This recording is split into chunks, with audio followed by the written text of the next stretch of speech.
parce que l'esprit souffle où il veut. S'il n'est pas toujours partagé et donné dans le même esprit par chacun d'entre nous, c'est que ce fameux état d'esprit varie selon notre état d'âme. Selon les personnes et les douleurs existentielles de chacun de nous, il se veut différent et nous rend bien tous uniques. Lui qui nous pousse à prendre part ou non aux moments forts de notre vie. Lui qui nous éloigne parfois des réalités du monde.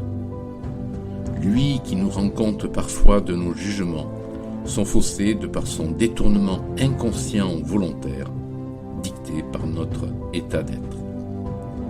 Je sais à présent que de notre état d'esprit dépendra toujours de notre état d'âme. Lui qui souffle en nous sans répit et ce, tout au long de notre mystérieuse vie. Lui que j'ai aujourd'hui tenté le plus justement possible de cerner l'état pour en faire si incroyablement que cela puisse paraître un livre qui lui est tout consacré. Sacré esprit, toi qui nous fais défaut de temps à autre, ou toi que nous avons parfois en trop.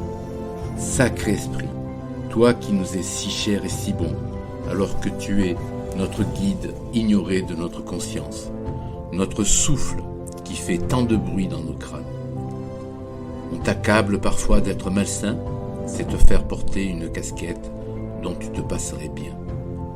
Quand la nuit tombe et qu'elle nous entraîne dans notre sommeil, c'est alors que nos pensées, qui sont en toi, sont si souvent emplies de clairvoyance et de sagesse, donnant à nos éveils matinaux la vision d'une étincelle, source de vérité et de réponse à nos problèmes qui obscurcissent la plupart de notre temps, notre état d'âme.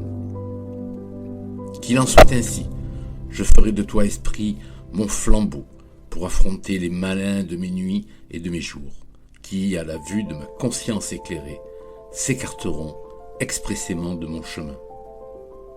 Mais savez-vous que ce que je sais?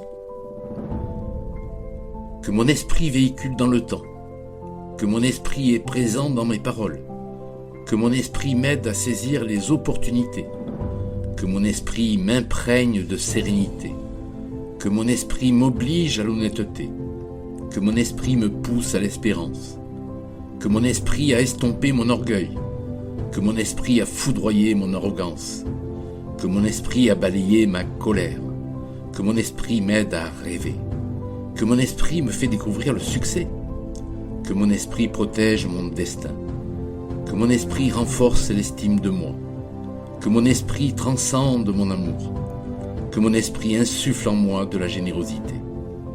Je sais que toi, esprit, tu es à toi seul un état, un royaume et un meneur.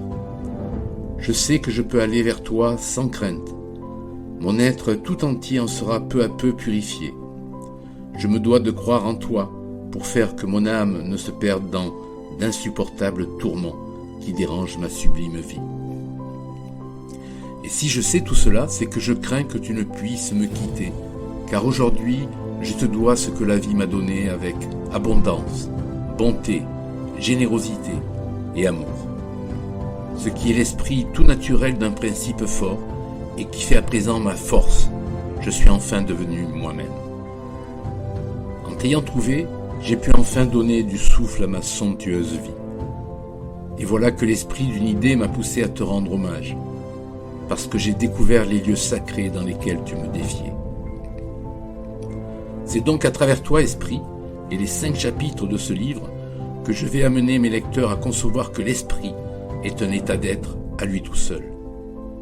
Un état avec des règles qui sont incontournables, qui offrent et qui, ne vous méprenez pas, obscurcissent aussi nos vies, mais qui en revanche les éclairent tout autant et qui finissent toujours par enrichir notre humble passage temporel de terrien. S'enrichir, c'est assurément l'essentiel en définitive, et c'est bien notre ouverture d'esprit qui en sera l'origine.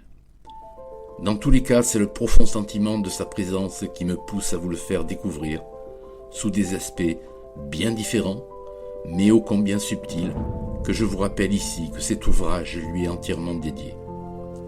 Laissez-vous aller dans la lecture, l'esprit libéré de toute contrainte, et ainsi vous conviendrez que sa présence est toute bénéfique.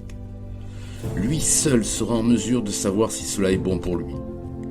Et si vous sentez du bien-être vous envahir, c'est que votre esprit sera en parfaite concordance avec votre état de conscience, d'être vous-même pour une fois en accord avec ce que vous lisez et ce que vous êtes en définitive. Vous êtes esprit, alors n'attendez plus, recherchez-le et vous apercevrez peut-être des rayons de lumière dans vos souffrances. L'espoir enfin de redonner un souffle à votre vie, pour créer, pour animer et surtout pour en profiter et non pas la subir. Pour et afin que l'esprit vive éternellement